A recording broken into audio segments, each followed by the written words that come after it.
నమస్తే D news కు స్వాగతం నేను మీ కిరణ్మయి ముందుగా బులెటిన్ల హెడ్లైన్స్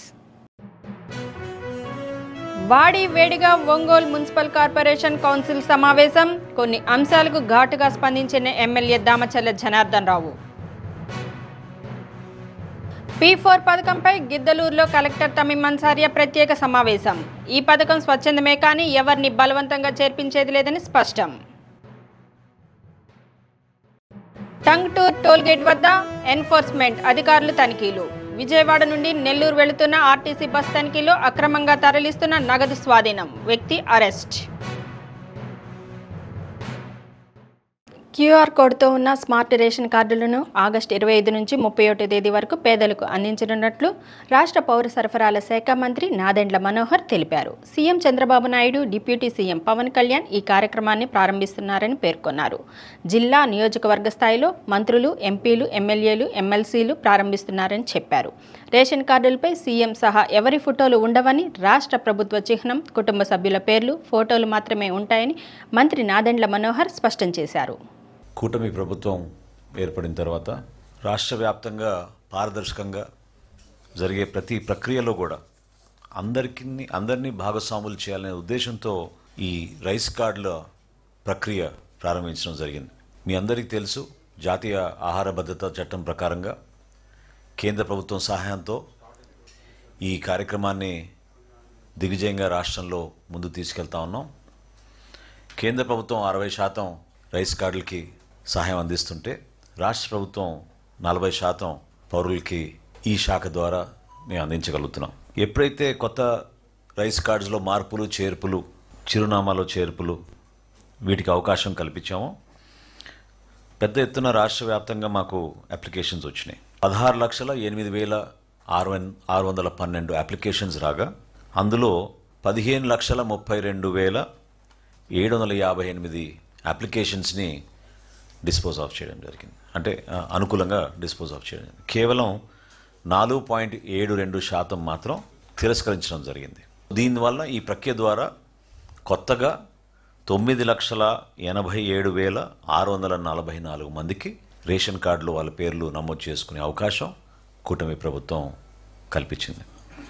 తద్వారా ఈ సంఖ్య ఈ రోజుకి రాష్ట్ర వ్యాప్తంగా రైస్ కార్డుల సంఖ్య 1,45,97,486 సభ్యులతో కలుపుకుంటే 4,29,79,897 మంది.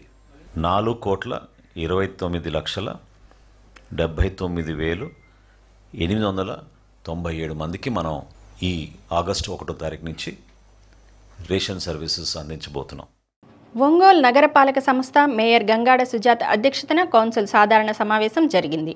సమావేశానికి ఎక్స్ అఫిషియో సభ్యులు, ఒంగోలు శాసనసభ్యులు దామచర్ల జనార్దన్ రావు, సంతనూతలపాడు శాసనసభ్యులు బిఎన్ విజయ్ కుమార్తో పాటు కౌన్సిల్ సభ్యులు హాజరయ్యారు. మొత్తం 124 అంశాలతో కూడిన అజెండాను కౌన్సిల్లో ప్రవేశపెట్టగా 1-2 మినహా మిగిలిన అంశాలకు సభ్యులందరూ ఆమోదం వ్యక్తం చేశారు. అజెండాలోని కొన్ని అంశాలకు సంబంధించి కౌన్సిల్ సభ్యులు మున్సిపల్ అధికారులను వివరణ అడగగా అధికారుల నుంచి సమాధానం రాకపోవడం పట్ల నగరపాలక సంస్థ అధికారులపై ఎమ్మెల్యే అసంతృప్తి వ్యక్తం చేశారు. సమావేశానికి వచ్చేటప్పుడు అధికారులు పూర్తి సమాచారంతో రావాలని, తెలియదా అంటూ వారిని సున్నితంగా హెచ్చరించారు. అజెండాలో 113వ అంశమైన ట్రంక్ రోడ్డు విస్తరణ అంశం చర్చకు రాగా వైసీపీ సభ్యులు వాదనకు దిగారు. దుకాణాలు కోల్పోతున్న వారికి నష్టపరిహారం కింద ROR యాక్ట్ ద్వారా నష్టపరిహారం చెల్లించి వారికి ప్రత్యామ్నాయం చూపిన తర్వాత రోడ్డు విస్తరణ పనులు చేపట్టాలని డిమాండ్ చేయగా ఎమ్మెల్యే స్పందిస్తూ గత ప్రభుత్వంలో కొత్తపట్నంలో అక్కడి దుకాణాలకు ఎటువంటి ముందస్తు నోటీసులు ఇవ్వకుండా వాటిని తొలగించారని గుర్తు చేశారు. ప్రస్తుతం తాము ట్రంక్ రోడ్డు వ్యాపారులతో అనేక మార్లు చర్చలు జరిపామని, వారి నుంచి సానుకూల నిర్ణయం తీసుకొచ్చేందుకు ప్రయత్నం చేస్తున్నామని తెలిపారు. ట్రంక్ రోడ్డు విస్తరణలో ఎవరికీ ఇబ్బందులు లేకుండా చూస్తామని, దుకాణాలు కోల్పోయిన వారికి ప్రత్యామ్నాయ స్థలంలో దుకాణాలు నిర్మించి ఇవ్వడంతో పాటు టీడీఆర్ బాండ్లు అందజేస్తామని పేర్కొన్నారు. నగరాభివృద్ధికి అందరూ కలిసి రావాలని ఆయన కోరారు.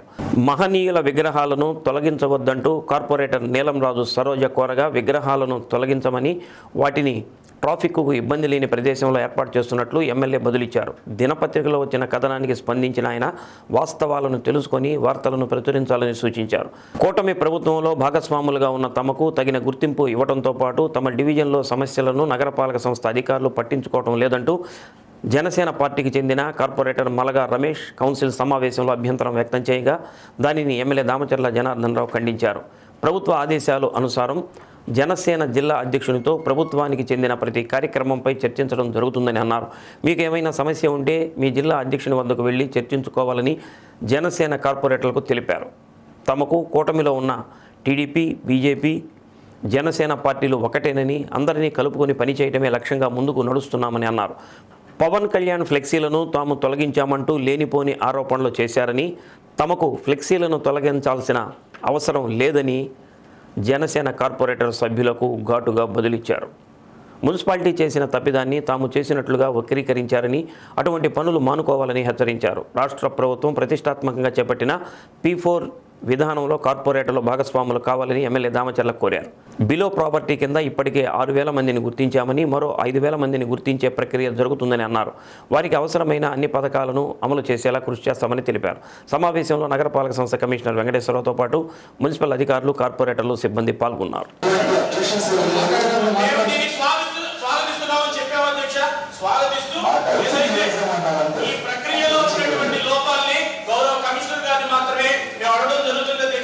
మరి 100 కోట్ల ఆస్తులు దాదాపుగా వాళ్ళు 100 సంవత్సరాల నుంచి ఇక్కడే ఉంటున్నారు అధ్యక్ష. వాళ్ళు గతంలో 2002లో కూడా వారి యొక్క ఆస్తులు రోడ్ వైండింగ్ లో కోల్పోవడం జరిగింది అధ్యక్ష. కేవలం వారి యొక్క కాంపన్సేషన్ గురించి మాత్రమే గౌరవ కమిషనర్ గారిని, ఏసీపీ గారిని మేము చట్టబద్ధమైనటువంటి అంశాలు అడుగుతున్నాం అధ్యక్ష.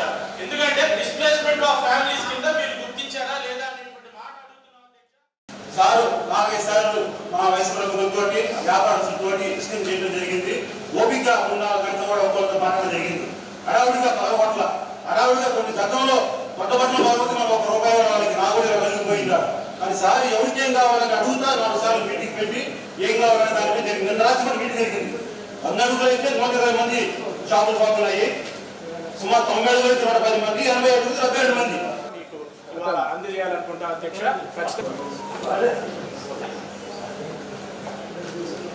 ఇప్పుడు అక్కడి నుంచి దాన్ని కదిలిస్తే మా కమ్యూనిటీ వాళ్ళ మనోభావాలు దెబ్బతింటాయి కాబట్టి గౌరవ ఎమ్మెల్యే గారికి మీ ద్వారా తెలియజేసుకుంటున్నాను. ఒక్కసారి మళ్ళీ ఆలోచించి నిర్ణయం తీసుకోవాల్సిందిగా సార్ కోరుతున్నాను. రామారావు గారు కూడా పివి నరసింహారావు గారి మీద ఉన్న గౌరవంతో నంద్యాలలో ఆయన పోటీ చేస్తున్న అభ్యర్థులు ఎవరిని నిలబెట్టలేదు అధ్యక్ష. కాబట్టి అంతటి మహోన్నత వ్యక్తికి మన పార్టీ తర్వాత అవమానం జరగకుండా చూసుకోవాల్సిందిగా కోరుతున్నాను అధ్యక్ష. ఆ రోజు ఎన్నికలు వస్తున్నాయి అని చెప్పేసి కులాల వారిగా వరిష్ట రాజ్యంగా ఎక్కడ పడితే అక్కడ బొమ్మలు పెట్టారు. దానివల్ల వేరే బొమ్మలు మేము ఎక్కడ కూడా డిస్టర్బ్ చేయట్లా. ఎందుకంటే ఇది ప్రాబ్లమాటిక్గా ఉంది. ప్రాబ్లమాటిక్గా ట్రాఫిక్ ఇబ్బంది వస్తూ ఉంది. అందుకని రోసే గారి బొమ్మ చుట్టూరు కూడా కాంపౌండ్ అది చిన్న వాల్ కట్టుంటే అది కూడా తీసాము. దానికి కూడా వాళ్ళ కమ్యూనిటీ ఎవరైతే జిల్లా హెడ్ ఉన్నారో వాళ్ళతో కూడా మాట్లాడాం. ఈ విధంగా ఉంది. ఆ రోజు ఏమో ఓట్ల కోసం పెట్టారు, వాళ్ళ మీద ప్రేమతో కూడా కాదు, ఆ ఓట్ల కోసం పెట్టారు కాబట్టి ఇది ట్రాఫిక్ ఇబ్బంది వస్తుంది, మీకు ఇక్కడి నుంచి పక్కకి జరిగి పెడుతున్నాం అని చెప్పి వాళ్ళతో మాట్లాడిన తర్వాత వాళ్ళందరూ కూడా ఆ రైటింగ్లో ఇచ్చారు. అలాగేనండి మంచిది, అట్లానే పక్కన మార్చండి, ఇది కూడా మాకు కూడా వాళ్ళ దృష్టికి వచ్చింది, ట్రాఫిక్ ఇబ్బంది, యాక్సిడెంట్ అవుతుంది అని చెప్పేసి వాళ్ళు కూడా ఆన్ రైటింగ్లో ఇచ్చిన తర్వాతే మనం సభలో పెట్టాం. దాన్ని ఏమి తీసుకెళ్ళి ఎక్కడో మనుషులు లేని దగ్గర లేకపోతే అట్లా కాదు, అక్కడి నుంచి జస్ట్ 10 అడుగులు 15 అడుగుల్లో పక్కనే తీసి పక్కన పెట్టి ట్రాఫిక్ ఇబ్బంది లేకుండా చేయాలని చూస్తున్నాం. ఎలా పేపర్లో సాక్షి పేపర్లో పెద్దది రాశాడు, పెద్ద మ్యాటర్ మామూలు కాదని, చరిత్రలో జరగనంత పెద్ద మ్యాటర్ రాశాడు.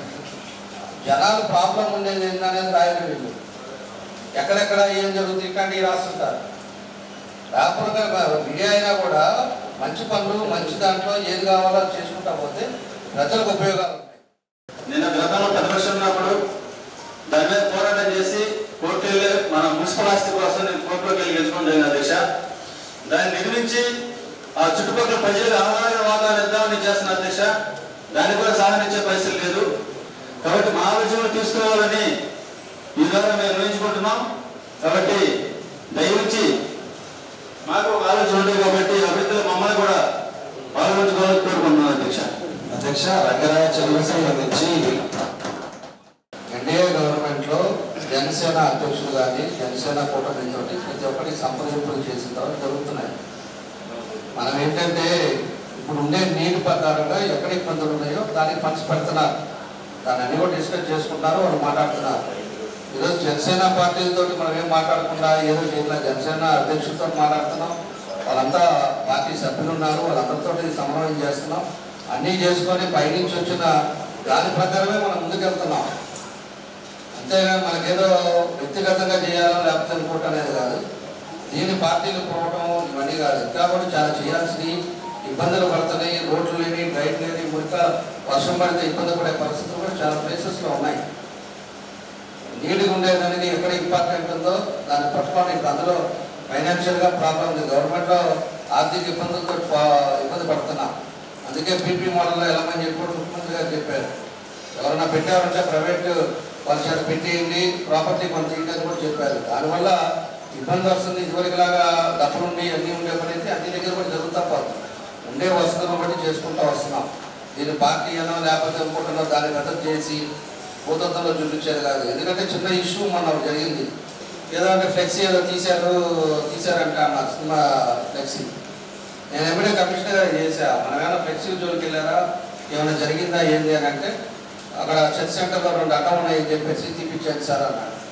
నేను అప్పుడు కూడా అన్నా, ఎందుకు నీకేం అవసరము, తీపిటి ఎందుకు, అది సినిమాది రిలీజ్ అవుతుంది కదా, ఉంటే ఉన్నాయి, దాన్ని అడ్డం ఎందుకు వచ్చిందంటే అడ్డం ఉందని పక్కన జరిపాను అన్నాడు. దాన్ని పెద్ద భూతత్వంలో ఎగిరెగిరి మాట్లాడతారు. ఏంటది నాకు అర్థం కాదు. ఇలా పవన్ కళ్యాణ్ అంటే మాకు గౌరవం లేదా, లేకపోతే పార్టీలో అందరూ కూడా గౌరవించట్లేదా? మా పని మేము కూడా చేస్తున్నాం. గ్రామాల్లో అందరికీ మెచ్చేలా కూటమి ప్రభుత్వం సుపరిపాలన అందిస్తుందని ఎమ్మెల్యే బిఎన్ విజయ్ కుమార్ పేర్కొన్నారు. చిమ్ముకుర్తి మండలం బూసరపల్లి గ్రామంలో సుపరిపాలనలో తొలి అడుగు కార్యక్రమంలో పాల్గొన్న ఎమ్మెల్యేకు ఘన స్వాగతం పలికారు. కూటమి ప్రభుత్వం ఏడాది పాలన పూర్తయిన సందర్భంగా నిర్వహిస్తున్న సుపరిపాలనలో తొలి అడుగు కార్యక్రమాన్ని ఉత్సాహభరితమైన వాతావరణంలో నిర్వహించారు. ఎమ్మెల్యే ఇంటింటికి తిరుగుతూ ఏడాది కాలంలో ప్రభుత్వం అందజేసిన సంక్షేమ కార్యక్రమాలు, అభివృద్ధి పనులను వివరించారు. గ్రామంలో నెలకొన్న సమస్యలను తెలుసుకుని వాటిని పరిష్కరిస్తామని హామీ ఇచ్చారు. సీఎం చంద్రబాబు నాయుడు రాష్ట్రాన్ని అభివృద్ధిలో ముందుకు సాగేలా నిరంతరం కృషి చేస్తారని చెప్పారు. అన్ని వర్గాల అభివృద్ధి కూటమి ప్రభుత్వంతోనే సాధ్యమని తెలిపారు. కార్యక్రమంలో ఎన్ఆర్ఏ తక్కెళ్లపాటి రమేష్, టీడీపీ నాయకులు కూనంనేని లోకేష్, కొట్టుపాటి రాఘవరావు, రమణయ్య, రాజా తదితరులు పాల్గొన్నారు. హైదరాబాద్లో ఎక్కడ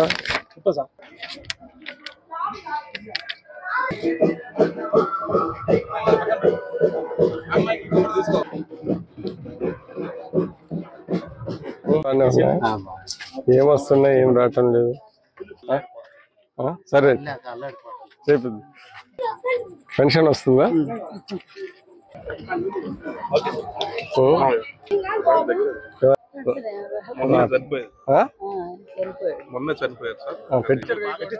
పెట్టించి ఎప్పుడు ఇస్తా అప్పుడు ఇస్తారు, ఫస్ట్ వచ్చేది. సరే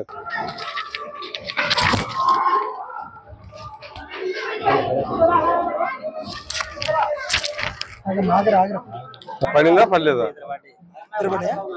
ఓకే చాలు చాలు.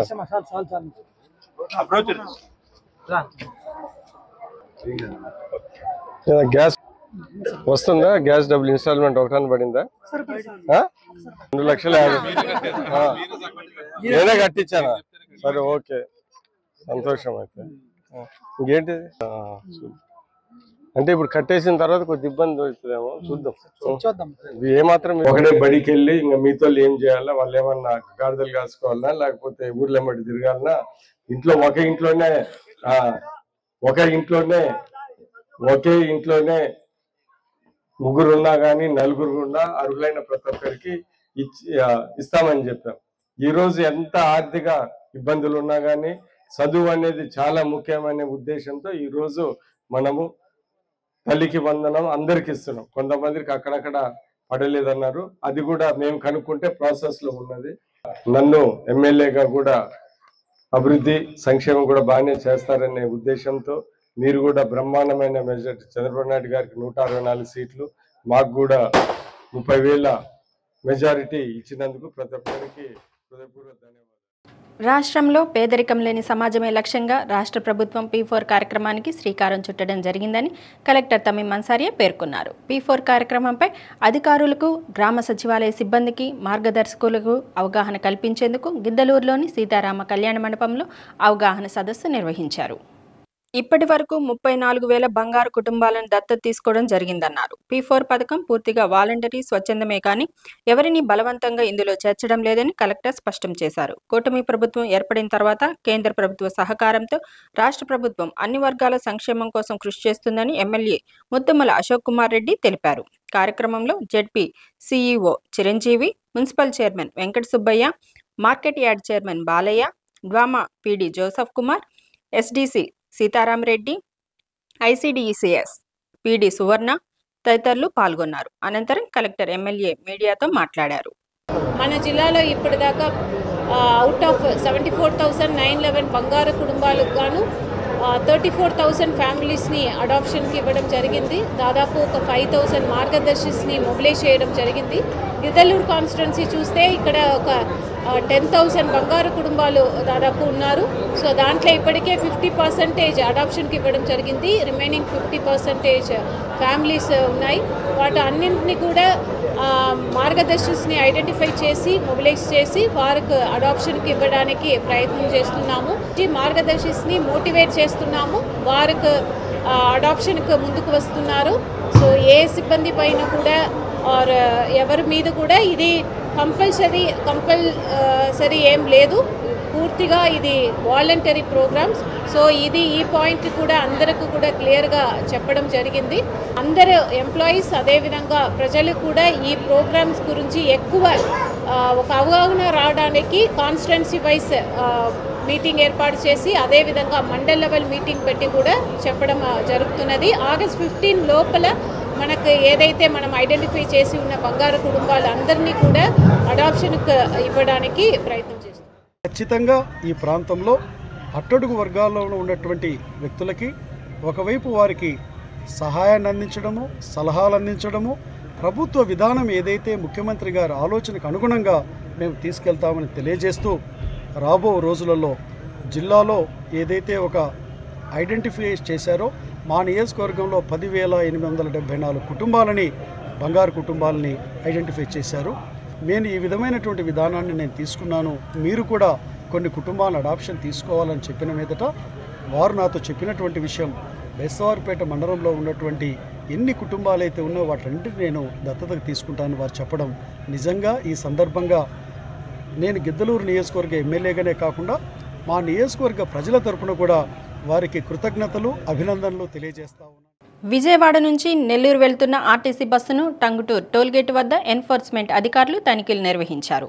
తనిఖీలలో అక్రమంగా తరలిస్తున్న 49,45,000 రూపాయల నగదు స్వాధీనం చేసుకుని నగదు తరలిస్తున్న తాడేపల్లిగూడెంకు చెందిన గోర్ల సాయి మణికంఠను అరెస్ట్ చేసినట్లు ఎన్ఫోర్స్మెంట్ ఏఈఎస్ జనార్దన్ రావు తెలిపారు.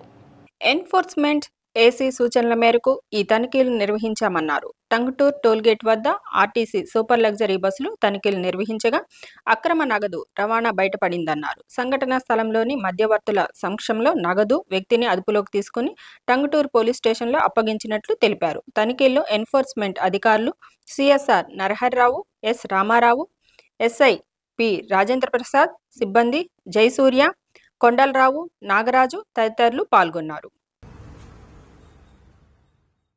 టీచర్లకు రాయడం చేతకాకపోతే పిల్లలకు ఏం నేర్పుతారని Andhra Pradesh food commissioner chairman P Vijay Pratap Reddy ప్రశ్నించారు. నంద్యాల జిల్లా శ్రీశైల అంగన్వాడీ కేంద్రాన్ని చైర్మన్ విజయ్ ప్రతాప్ రెడ్డి ఆకస్మికంగా తనిఖీ చేశారు. అంగన్వాడీ కేంద్రంలో అందుతున్న సేవలు, రికార్డులు, ఆహార పదార్థాల నిల్వలను క్షుణ్ణంగా పరిశీలించారు. ప్రతి ఉద్యోగి బాధ్యతగా పనిచేయాలని ఆదేశించారు. గర్భిణీలకు, బాలింతలకు, చిన్నారులకు నిర్దేశించిన సౌకర్యాలు, ఆహారం అందించాలని, ఏదైనా తేడా వస్తే చర్యలు తప్పవని హెచ్చరించారు. అంగన్వాడీ వర్కర్ కానీ ఆయమ్మ కానీ లీవ్ పెడితే ఒక 3 నెలలు, 4 నెలలు, 5 నెలలు లీవ్ పెడితే ఎట్లా అది ఫుల్ఫిల్ చేస్తారు రాసిపెట్టు. రేపు వాళ్ళని అడుగుదాం ఐసీడీఎస్ వాళ్ళను. ఆయమ్మ అనేది కొంచెం ఇంపార్టెంట్ కదా, పిల్లల్ని తీసుకురావాలా. వంట చేయాలా, క్లీన్ చేసుకోవాలా అనేది ఏదో ఒక రోజు 2 రోజులు లీవ్ పెడితే ఇబ్బంది లేదు. 2-3 నెలలు పెడితే పాపం ఇబ్బంది అవుతుంది. అటెండెన్స్ రిజిస్టర్ తీసుకురామ్మా. ఈమె వర్కరేనా? ఏ భయపడద్దమ్మా, చూస్తూ ఉండాలి అన్నీ. టెన్షన్ పడగాకు. అటెండెన్స్ వేయద్దు మీరు 10-10:30 దాకా. మధ్యలో వస్తూ ఉంటారు కదా చిన్నపిల్లలు కదా, అట్లా వేయడం వల్ల మీరు మళ్ళీ కొట్టివేతలు పెడతారు. ఇబ్బంది కదా. ఎక్కడి నుంచి తెచ్చి పెడతావు నువ్వు డబ్బులు? ఏదో ఆయన కమిషన్ చైర్మన్ సార్ వస్తూ ఉన్నాడని చెప్పి మీరు ఆదరాబాదర వేసి పెడితే ఇబ్బంది అవుతుంది కదా. లింగాలగుంట మరి నెలకు ఒకసారి పోయి అన్నీ చూసుకోకపోతే ఎక్స్పైర్ డేట్లన్నీ చెక్ చేసుకోవాలా, గుడ్లు వెయిట్ ఎంత ఉన్నాయి, అనిమాస్ ఇవన్నీ చెక్ చేసుకోవాలి కదా పిల్లలకు. ప్రెగ్నెంట్ లేడీస్కు, లాక్టేటింగ్ వాళ్ళకు సక్రమంగా పోతా ఉన్నాయా లేదా, అటెండెన్స్ ఎట్లుంది, రికార్డులు ఎట్లా మెయింటైన్ చేస్తూ ఉన్నారు, ఇవన్నీ బాధ్యత కదమ్మా. గర్భవతులు, బాలింత తల్లులు ఎంతమంది ఉన్నారు? 16 మంది. ఈ take home ration below 3 years 3 సంవత్సరం లోపల పిల్లలు. గుడ్లు తిన్నారా? తిన్నారా? పాలు తాగారా? పాలు లేవమ్మా ఇక్కడ కూడా? పాలు రాలేదా? చెప్పు, అందరితో చెప్పియాలి.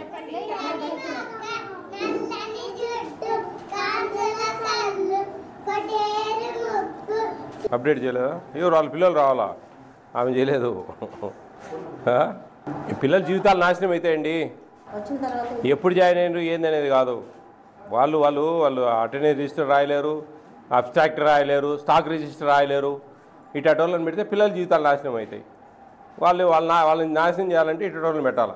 వాళ్ళ స్వార్థం కోసం మనము పిల్లల జీవితాలు నాశనం చేద్దామా? ఏం రాసిస్తారండి? ఏం సెంటర్ ఇది? చూడండి, పిల్లలు కదమ్మా, కొంచెం మినిమం మనం చదువులు చెప్పాలా, అటెండెన్స్ రిజిస్టర్ మెయింటైన్ చేయాలా. అవన్నీ ఆమెకు చేత కానప్పుడు ఎందుకు ఆయమ్మగా పెట్టచ్చు కదా ఆమెను? ఎందుకు ఊరికే ప్రమోషన్లు ఇస్తారు, ఆ సర్టిఫికెట్లు ఏయో తెచ్చి ఆడ పడేస్తారు 10th క్లాస్ విధంగా. ఒంగోలులోని ప్రకాశం జిల్లా సర్వజన ఆసుపత్రిలో పేదలకు గుండె వైద్య అందుబాటులోకి రావడంతో 3 నెలల్లో 200 మందికి యాంజియోగ్రామ్తో పాటు ఆపరేషన్లు చేయడం కూడా జరిగిందని కార్డియాలజీ విభాగం అసిస్టెంట్ ప్రొఫెసర్ డాక్టర్ కుంచాల వెంకటేశ్వరరావు తెలిపారు. కూటమి ప్రభుత్వం అధికారంలోకి వచ్చిన తర్వాత కార్డియాలజీ విభాగం ఏర్పాటు చేయడం జరిగిందన్నారు. ఏప్రిల్ 11వ తేదీన రాష్ట్ర వైద్య ఆరోగ్య శాఖ మంత్రి సత్యకుమార్ యాదవ్ చేతుల మీదుగా కార్డియాలజీ క్యాథ్ ల్యాబ్ మిషన్ ఏర్పాటు చేసిన తర్వాత ఎన్టీఆర్ వైద్య సేవల కింద పేదలకు ప్రభుత్వ సర్వజన ఆసుపత్రి అండగా నిలిచిందన్నారు. మంగళవారం, గురువారం కార్డియాలజీ విభాగంలో ప్రత్యేక ఓపీ ఏర్పాటు చేసినట్లు తెలిపారు. సుమారుగా 100 మందికి పైగా రోగులు వైద్య సేవలు పొందుతున్నారని, యాంజియోగ్రామ్ అవసరమైన వారిని అడ్మిట్ చేసుకొని చికిత్స అందించడం జరుగుతుందన్నారు. కార్డియాలజీ విభాగం సేవలు ప్రభుత్వ ఆసుపత్రిలో అందుకొని ఆరోగ్యవంతమైన జీవితం గడపాలని డాక్టర్ కుంచాల వెంకటేశ్వర్లు ఆకాంక్షించారు.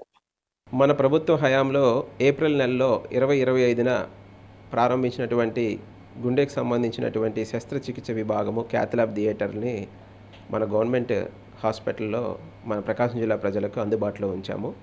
దీని ద్వారా ఇప్పటికి సుమారుగా 200 గుండెకి సంబంధించినటువంటి ప్రొసీజర్స్ జరిగాయి. రీసెంట్గా అయితే ఒక పేషెంట్కి 2 చేతులు లేవు, ఒట్టి కాళ్ళ మీద ఉన్న పేషెంట్కి మేము ఒక స్టంట్ వేయడం కూడా జరిగింది. అది మన మీడియా మిత్రుల ద్వారా మీకు అందిస్తున్నాము. ఆ పేషెంట్కి కనిగిరి నుంచి మాకు అంబులెన్స్ ద్వారా వచ్చారు. ఆ పేషెంట్ని ఇక్కడ అడ్మిట్ చేసి మేము ఇక్కడ గుండెపోటు నిర్ధారించి స్టంట్ వేయడం జరిగింది. ఇలాంటివి మన గవర్నమెంట్ హాస్పిటల్లో ఆరోగ్యశ్రీ పద్ధతిలో మనము పేద ప్రజలకి ఇలాంటి వైద్య సేవలు ఈ ప్రభుత్వం అందుబాటులో ఉంచింది. ఇప్పుడు సుమారుగా 200 ప్రొసీజర్స్ మటుకి జరిగాయి. అందరూ కూడా మా దగ్గర నుంచి మంచి ఆరోగ్యంతో డిశ్చార్జ్ అవ్వడం జరిగింది. మన ప్రకాశం జిల్లా ప్రజలు ఈ గుండె విభాగాన్ని సద్వినియోగం చేసుకోవాలని అవసరమైన వాళ్ళు తెలియజేస్తున్నాము. మాకు గుండె విభాగానికి సుమారుగా 100 పైచులకు ఓపీలు ఉంటాయి. ఓపీలో మేము పేషెంట్స్కి వాళ్ళకి గుండె జబ్బు ఉందేమో అనుమానంతో రావచ్చు, లేదంటే గుండె జబ్బు వచ్చిన వాళ్ళు రావచ్చు, లేదంటే మన దగ్గర అడ్మిట్ అయ్యి రెగ్యులర్గా ఫాలోఅప్కి వచ్చే పేషెంట్స్ ఉంటారు, లేదంటే ఇతర విభాగాల నుంచి రెఫరల్స్ అంటే కంటి విభాగం నుంచి కానీ సర్జరీ విభాగం నుంచి కానీ రెఫరల్స్ విభాగంలో కూడా మా కార్డియాలజీ ఓపీకి ఇప్పుడు గైనిక్ నుంచి కానీ వాళ్ళ యొక్క సజెషన్స్ గుండెకి సంబంధించిన సజెషన్స్ కోసం కూడా మా ఓపీకి రావచ్చు. వారంలో ముఖ్యంగా మంగళవారము, గురువారము అందుబాటులో ఓపీ విధులు జరుగుతున్నాయి. ఎమర్జెన్సీ అనేది అసలు ఇబ్బంది ఏం లేదు. రౌండ్ ది క్లాక్ 24/7 ఎటువంటి గుండె నొప్పి ఉన్న పేషెంట్ కూడా ఏ టైంలో అయినా కానీ మన గవర్నమెంట్ హాస్పిటల్ క్యాజువాలిటీకి ఏ టైంలో అయినా రావచ్చు. మన గవర్నమెంట్ హాస్పిటల్కి వచ్చినటువంటి పేషెంట్స్ ఎక్కువ శాతం కూడా పాపం పేద ప్రజలుగానే గమనించాము. అందులోనూ కూడా పెద్ద వయస్కులు మా దగ్గరికి ఎక్కువ మంది రావడం జరిగింది. సుమారు 60 సంవత్సరాల వయసు దాటిన వాళ్ళు ఎక్కువ మందికి మేము ఇక్కడ ఆపరేషన్లు చేయబడ్డాయి. కాకపోతే ఇది ఇంకా మన గవర్నమెంట్ హాస్పిటల్లో ఆపరేషన్లు జరుగుతున్నాయి, గుండె విభాగం అనేది ఒకటి ఉంది, ఇక్కడ శస్త్రచికిత్సలు బాగా జరుగుతున్నాయి అనేది ఇంకా ప్రజల్లోకి బాగా వెళ్లాల్సిన అవసరం అయితే ఉంది. దేశవ్యాప్తంగా 300 యూనిట్లలోపు విద్యుత్ వాడుకునే వారికి సబ్సిడీపై సోలార్ యూనిట్లు ఏర్పాటు చేసేందుకు ప్రధానమంత్రి నరేంద్ర మోడీ పీఎం సూర్యఘర్ పథకాన్ని అమల్లోకి తీసుకొచ్చారని ఏపీసీపీ డీసీఎల్ ఎస్ఈ కట్టా వెంకటేశ్వర్లు తెలిపారు. ఒంగోలు నగరంలోని వెలుగు శిక్షణా కేంద్రంలో డిఆర్డీఏ సిబ్బందికి పీఎం సూర్యఘర్ పథకం అమలుపై అవగాహన కార్యక్రమం నిర్వహించారు. 1 నుంచి 3 కిలోవాట్ల వరకు విద్యుత్ వినియోగించే వారికి 30,000 నుంచి 78,000 వరకు సబ్సిడీని కేంద్ర ప్రభుత్వం అందజేస్తుందని కట్టా వెంకటేశ్వర్లు తెలిపారు. థర్మల్ విద్యుత్ ఉత్పత్తి వల్ల వాతావరణ కాలుష్యం ఏర్పడటంతో పాటు బొగ్గు నిల్వలు తగ్గిపోవడం వల్ల అధిక వ్యయంతో విద్యుత్ ఉత్పత్తి చేయాల్సి వస్తుందని అన్నారు. రాష్ట్ర ప్రభుత్వం కూడా ఒక అడుగు ముందుకు వేసి పీఎం సూర్యఘర్ పథకానికి అత్యంత ప్రాధాన్యత ఇస్తుందని అన్నారు. ఎస్సీ ఎస్టీలకు 200 యూనిట్ల లోపు వాడుకునే వారికి ఉచితంగా సోలార్ యూనిట్ నెలకొల్పనున్నట్టు తెలిపారు. డిఆర్డీఏ పీడీ నారాయణ మాట్లాడుతూ క్షేత్రస్థాయిలో జరిగే స్వయం సహాయక సంఘాల మహిళల సమావేశంలో పీఎం సూర్యఘర్ పథకంపై అవగాహన కల్పించాలని అన్నారు. సోలార్ వినియోగం ద్వారా ఖర్చులను తగ్గించుకోవచ్చని అన్నారు. సమావేశంలో ఒంగోలు ఈఈ హరిబాబు, వెలుగు డిఆర్డీఏ సిబ్బంది పాల్గొన్నారు. ఒక 1,00,00,000 మందికి 300 యూనిట్లు లోపు విద్యుత్ ఉపయోగించుకునే వారికి సబ్సిడీతో ఈ సౌకర్యాన్ని కల్పించాలని ఈ స్కీమ్ లాంచ్ చేయడం జరిగింది 2024 ఫిబ్రవరి 15వ తారీఖు. మొట్టమొదటి 1,00,00,000 మందికి సబ్సిడీ అనేది ప్రొవైడ్ చేయబడుతుంది. సబ్సిడీ 1 కిలోవాట్ పవర్కి 30,000, 2 కిలోవాట్లు అయితే 60,000, 3 కిలోవాట్ దగ్గర నుంచి 18,000, 3 కిలోవాట్ మాత్రం 18,000 యాడ్ అవుతుంది. అంటే టోటల్గా 78,000 సబ్సిడీ అనేది రాబోయే రోజుల్లో అన్ని రెడ్యూస్ అవుతున్నాయి. సోలార్ ద్వారా ఎనర్జీ డెవలప్ చేసుకొని మన పవర్ బిల్ కూడా చాలా వరకు తగ్గుతుంది. దీన్ని మేజర్గా ప్రమోట్ చేస్తున్నాం. అంటే మనం ఈ విషయంలో మనం చేయాల్సింది ఏంటంటే ఈ మీటింగ్స్ తర్వాత మన దగ్గర జరుగుతున్న మీటింగ్స్లో కానీ మన గ్రామ సంఘాల మీటింగ్స్లో, మన మండల సమాఖ్య మీటింగ్స్లో మీరు ఫీల్డ్కి వెళ్తున్నప్పుడు పాసిబిలిటీ ఉన్న ప్రతి దగ్గర ఇది చర్చ చేయండి, వాళ్ళకి అవగాహన కల్పించేయండి.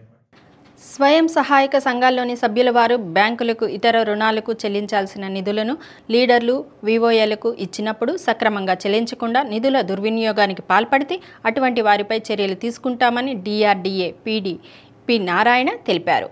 వెలుగు కార్యక్రమంలో పీడీ నారాయణ మీడియాతో మాట్లాడారు. జిల్లా వ్యాప్తంగా బకాయిలు పేరుకుపోవడం, గ్రూపులు ఎన్పీఏకు చేరడంతో నోటీసులు ఇస్తుండటంతో చాలా చోట్ల నిధులు దుర్వినియోగం జరిగినట్లు ఇటీవల వరుసగా ఫిర్యాదులు వస్తున్నాయని పీడీ తెలిపారు. ప్రతి సభ్యురాలు, లీడర్లు వారు ఇచ్చిన నగదు సక్రమంగా చెల్లించారా లేదా అనేది నిరంతరం పర్యవేక్షించుకోవాలని అన్నారు. జిల్లాలో ఉన్న 45,000 గ్రూపుల్లో సభ్యులు, లీడర్లు క్రియాశీలకంగా ఉన్న చోట అక్రమాలు జరగడం లేదని, కొన్ని చోట్ల మాత్రమే నిధులు దుర్వినియోగం జరుగుతుందని అన్నారు. ఎక్కడైనా ఎస్హెచ్జీలో నిధులు దుర్వినియోగం జరిగితే ముందుగా మండల సమాఖ్యలో చెప్పి పరిష్కారం కాకపోతే అలాంటి వారిపై తాము చట్ట ప్రకారం చర్యలు తీసుకుంటామని అన్నారు. ఎక్కడ ఎస్హెచ్జీ సభ్యురాలు నష్టపోకూడదనే ప్రభుత్వం ఉద్దేశమని అన్నారు. అక్రమాలకు పాల్పడిన వారి పట్ల కఠినంగా వ్యవహరిస్తున్నామని అన్నారు. ఇలాంటి అక్రమాలకు అరికట్టేందుకు రాష్ట్ర ప్రభుత్వం రాష్ట్ర వ్యాప్తంగా మన డబ్బులు మన లెక్కలు అనే యాప్ను అందుబాటులోకి తీసుకొస్తుందని అన్నారు. సభ్యులు అప్రమత్తంగా ఉండాలని కోరారు. అందరికీ నమస్కారం అండి. ప్రధానంగా ఈ మధ్య డిఆర్డీఏ వెలుగులో కొన్ని సంఘటనలు మా దృష్టికి కూడా వస్తున్నాయి. జరుగుతున్న విషయాలు ఏంటంటే మన ప్రకాశం జిల్లాలో అవుట్ స్టాండింగ్స్ ఈ ఎన్పిఎస్, ఎస్హెచ్జీ గ్రూపుల ద్వారా కొంత ఎక్కువ ఉండడం మాట వాస్తవం. దానిలో భాగంగా స్త్రీనిధి నుంచి, ఉన్నతి నుంచి రీసెంట్గా ఎవరైతే ఈ గ్రూప్స్ కానీ, ఈ వివోఏస్ కానీ, ఈ మండల సమాఖ్య లెవెల్లో ఎక్కడైతే పెండింగ్ ఉందో వాళ్ళందరికీ నోటీసులు ఇవ్వడం జరిగింది. ఆ నోటీసులు ఇస్తున్న క్రమంలో కొన్ని దగ్గరలో ఆల్రెడీ సభ్యులు అమౌంట్ కట్టి దాన్ని ఆ వివోఏ కానీ ఇంకా మిగతా సభ్యులు ఎవరైనా వాడుకోవడం జరుగుతుంది. ఇట్లాంటి సంఘటనలు మా దృష్టికి వచ్చినప్పుడు ఖచ్చితంగా మేము సివియర్గా తీసుకుంటాం, దాని మీద యాక్షన్స్ తీసుకుంటాం. మన జిల్లాలో 45,000 ఎస్హెచ్జీ గ్రూప్స్ ఉన్నాయి. 45,000 ఎస్హెచ్జీ గ్రూప్స్లో ఎక్కడైతే ఎస్హెచ్జీ లీడర్స్, ఎస్హెచ్జీ సభ్యులు యాక్టివ్గా ఉంటున్నారో అక్కడ ఇట్లాంటి సంఘటనలు అయితే రావట్లేదు. ఖచ్చితంగా బ్యాంకుకు రీచ్ అవుతుందా లేదా కన్సర్న్ వాళ్ళని అడగండి. ఎందుకంటే మీరు బ్యాంకు ఆ అమౌంట్ పే చేసిన తర్వాత బ్యాంక్ రిసిప్ట్ ఉందా లేదా, పుస్తకాలు రాస్తున్నారు లేదా, అది మీ స్థాయిలోనే మొదటగా ప్రాథమికంగా మీరే దాంట్లోకి ఇన్వాల్వ్ అయ్యి చేస్తే ఇట్లాంటి సంఘటనలు రావు. అప్పటికీ మీరు ప్రయత్నం చేసి ఆ కన్సర్న్ ఎవరైతే ఉన్నారో అక్కడ ఉన్న వివోఏ కానీ లీడర్స్ కానీ ఎవరైతే ఉన్నారో మండల సమైక్య స్థాయిలో కానీ ఎవరన్నా ఉంటే వాళ్ళు రెస్పాండ్ కాని పక్షంలో అవి మా దృష్టికి వస్తే ఖచ్చితంగా వాటి మీద సివియర్ యాక్షన్ గౌరవ కలెక్టర్ మేడం గారి దృష్టిలో పెట్టి వాటి మీద సివియర్ యాక్షన్స్ తీసుకుంటాం. ఎవరు ఎక్కడ ఎప్పుడు నష్టపోకూడదు అనేది పూర్తిగా మన డిఆర్డిఏ వెలుగు ఉద్దేశం. బులెటిన్ ముగించే ముందు హెడ్లైన్స్. వాడి వేడిగా ఒంగోలు మున్సిపల్ కార్పొరేషన్ కౌన్సిల్ సమావేశం. కొన్ని అంశాలకు ఘాటుగా స్పందించిన MLA Damacharla Janardhan Rao. P4 పథకంపై గిద్దలూరులో collector తమీం Ansaria ప్రత్యేక సమావేశం. ఈ పథకం స్వచ్ఛందమే కానీ ఎవరిని బలవంతంగా చేర్పించేది లేదని స్పష్టం. టంగుటూరు టోల్గేట్ వద్ద ఎన్ఫోర్స్మెంట్ అధికారులు తనిఖీలు. విజయవాడ నుండి నెల్లూరు వెళుతున్న ఆర్టీసీ బస్ తనిఖీలో అక్రమంగా తరలిస్తున్న నగదు స్వాధీనం. వ్యక్తి అరెస్ట్. డి న్యూస్లో నేటి మాట. అర్థం చేసుకునే వాళ్ళకి ఏం చెప్పకపోయినా అర్థమవుతుంది. అర్థం చేసుకోలేని వాళ్ళకి నువ్వు ఏం మాట్లాడినా ప్రతి మాట అపార్థమవుతుంది.